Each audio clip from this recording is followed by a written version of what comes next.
somos el equipo número 3 y nosotros vamos a hablarle acerca de la pérdida ambigua. Y para qué es la pérdida ambigua, es la experiencia en la que no se tiene un cierre claro y una resolución definida, lo que provoca en las personas que se han quedado en busca de una respuesta, provocando un retraso y una prolongación en el proceso de duelo, lo que resulta en su mayoría en un duelo sin resolver y un sufrimiento prolongado. Este tipo de pérdida se da en los casos donde la presencia física de la persona se encuentra presente, pero su conexión emocional se ha desvanecido. Así como en otro caso donde la conexión emocional permanece mientras que la presencia física se ha desvanecido. Eh, Muchas familias de desaparecidos nunca encuentran esa comprobación de muerte de su familiar, por lo que se enfrentan a un desafío mayor al cambiar la percepción de presencia o ausencia de su familiar.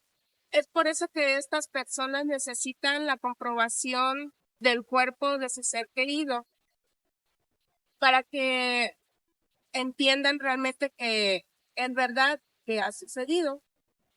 Los trabajadores, investigadores y terapeutas para trabajar en estos casos lo principal que deben de hacer es no señalar como un síndrome o patológico esta resistencia que presentan los pacientes al no querer formar un nuevo vínculo o reestructurar la familia. Estas personas lo que no lo hacen por resistencia, sino que ellos esperan que siguen manteniendo la estructuración de la familia como está. En algún momento esa persona volverá, aunque claro que no. En el caso de los niños, lo que se debe de hacer para que lleven un mejor proceso es que deben de reconocer lo que ha permanecido. En el caso de los migrantes, ellos pasan por 7 tipos de duelos en el proceso o llegando a su lugar al que quieren ir. Primero es la pérdida, el duelo por la familia y sus seres queridos, que es la separación de sus familiares y amigos cercanos. La segunda es el duelo por la tierra. Eh, es, Esto es dejar los paisajes, los lugares familiares o conocidos de su lugar de origen. El siguiente es la lengua, el duelo por la lengua, donde se pierde la comunicación con su lengua nativa, ya que al vivir en otro lado, lo más probable es que hablen otro idioma. Y la otra es de la cultura, es la pérdida de la cultura, las tradiciones y todas las culturas que viven. Continuando con la de pérdida que los migrantes viven, la otra pérdida es el estatus social. ¿Qué es el estatus social? Es el puesto de trabajo que dejan, el rol que llevan en la comunidad, y esto les afecta demasiado ya que se sienten como falta de reconocimiento, como con falta de todos esos años de haber luchado en su país. La que sigue es el grupo de pertenencia. Claro que dejan a sus grupos de amigos, a su grupo de familiares, a sus amigos de infancia, y todavía dejan a sus mejores amigos en el país. Esto le provoca sentimientos de aislamiento. Se siente muy solo, no se encierra en su cuarto y trata nada más de trabajar si es que tiene trabajo, o encerrarse en su cuarto para sentirse un poco mejor. El último es el riesgo de la integridad. Ese es el más peligroso, ya que en este riesgo de integridad física es donde pueden surgir violaciones sexuales, pueden sufrir golpes, pueden sufrir pérdidas de algún miembro de su cuerpo, o pueden sufrir abusos de todo tipo, hasta perdiendo incluso la vida. Eso es lo que más nos ha dado a todos los migrantes y que les ha puesto en riesgo la vida de cada uno de ellos, afectando grandemente a sus familiares. Retomando nuestro caso, las pérdidas ambiguas también es otro ejemplo. El divorcio es una pérdida ambigua también porque no tiene un cierre al final de todo, porque los niños se sienten de una manera tan triste porque sus papás sí tienen problemas y muchas veces ellos se sienten relativamente culpables, cuando realmente no lo son, porque solamente mamá y papá son los problemas. Ellos jamás entrarían en esa discusión. Ellos no saben que su papá y su mamá lo aman. Los aman y que son capaces de dar todo por ellos. ¿Por qué se da una pérdida sin resolver? Porque al final del tiempo, después de todas las discusiones que tiene cada uno de los esposos, jamás llegan a divorciarse al 100% gracias a que tienen que estar presentes en todos los eventos de nuestros hijos. ¿Cómo tiene que ser eso? En las terminaciones de los hijos, en los cumpleaños, en todos los eventos sociales, a pesar de que ya haya una separación, tienen que estar juntos siempre por el bien de esos seres que aman. Otro de los casos es la adopción. El niño que es adoptado tiene muchas dudas.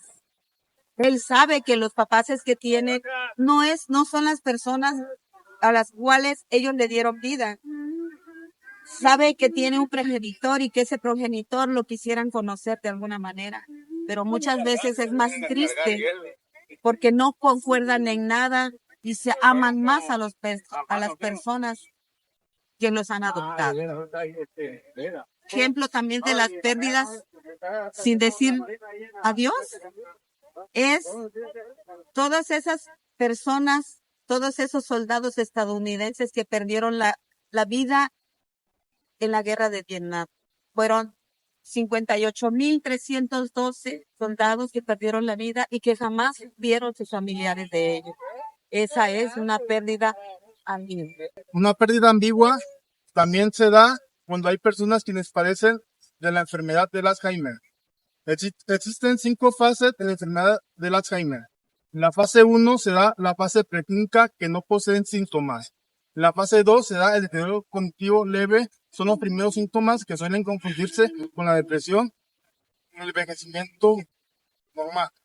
En la fase 3 se da la demencia leve. Es ahí donde se profundizan los síntomas y en esta enfermedad la afectan en tu vida diaria a tal grado que es ahí en donde se acude al médico.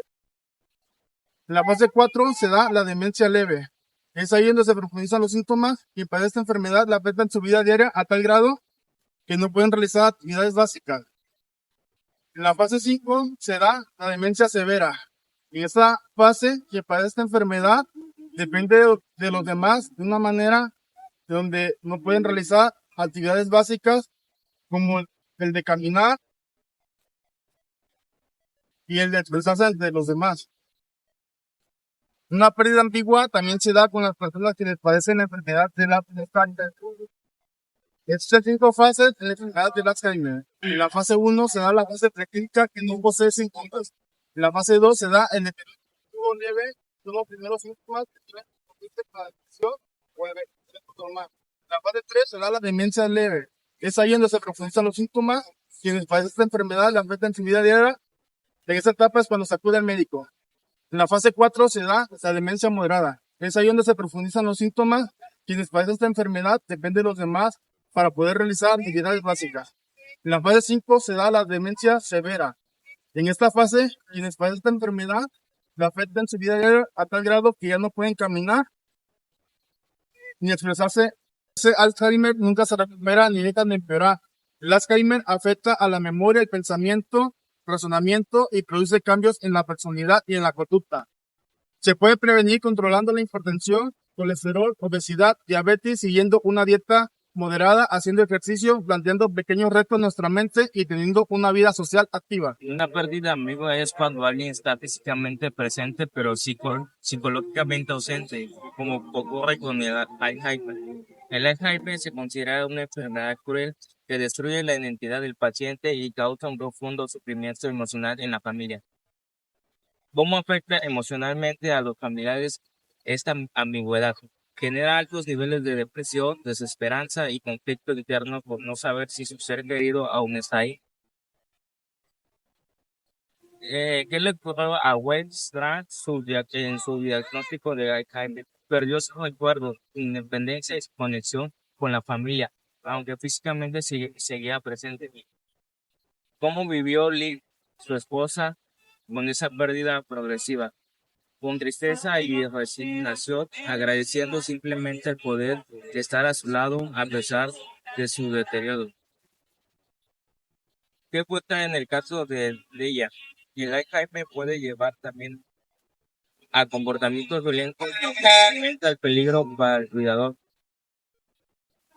¿Qué habla de la historia de él? Bueno, en hace crear tristeza profunda, reconocerlas y hablar sobre ellas, a ayudar a sanar. Y bueno, eso sería todo sobre las pérdidas ambiguas.